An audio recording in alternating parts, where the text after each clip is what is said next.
Guys and Dolls. This is the thing. I saw Guys and Dolls, 100% in Japanese at the Takarazuka Theater. When I visited Japan, there's this incredible. The first time you saw it. I had seen it.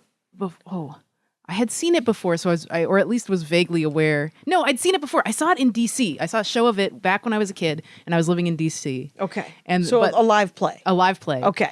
So I knew about it, and then when I visited Japan, and I went to Takarazuka, which is a small town that is famous for this theater where every part is played by women.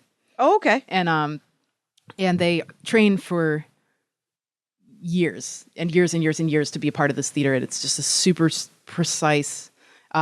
Being there is like amazing. It's like being inside of a fantastic middle schooler's jewelry box. It's like the carpets, there's red carpet everywhere, gold railings and mirrors, and when you go into the bathrooms there's a little, just a dozen vanities in a row, so you can like do your eyes. Yeah. And tween girls will stand outside and wait for the actors to come in and out so they can just scream and scream and scream because everyone has their favorite. Yeah. There's a whole sort of culture around it. And there's also one in, it's not only, that's where the first one was. There's, right. Now it's also, I believe there's also one in Tokyo. And do they get to perform forever in this thing? Or is it like a 10-year like ice skating gig? I mean, I don't know. You're part of the, there's like a company there. Right. And you go, it's like you train for it like a school. Like at a certain point, they'll decide if you're going to play men. And then that's all you live that just the whole time. Wow. And the sort of underclass, like the younger people,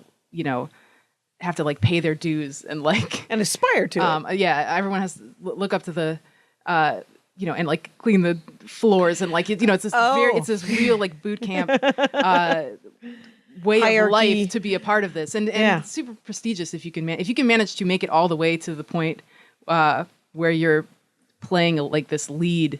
I mean, that's just right, and that's really hard to do. Right, and everyone is just. This production was amazing, and I was lucky that I sort of already knew what Guys and Dolls was about. How do you call it? Takarazuka. Takarazuka. Okay, just in case. Yeah, Takarazuka is famous for Takarazuka Theater, and also it's where Osamu Tezuka grew up, who created Astro Boy. Oh, okay. So there's also like a lot of, like some of this is sort of infused into anime. Right. Just from the fact that he grew up near this theater. Right. Fair enough. Wow. Okay. So you saw Guys and Dolls there entirely in Japanese. Yes. But you knew the story. Yes. How was that like? It was amazing. The production was so great. It was just everything was so on point. And then when they're done, everyone comes out and they do like a dozen encores with these massive sort of peacock tail feather boa things. Everybody comes back out. Everyone has like so many different costumes.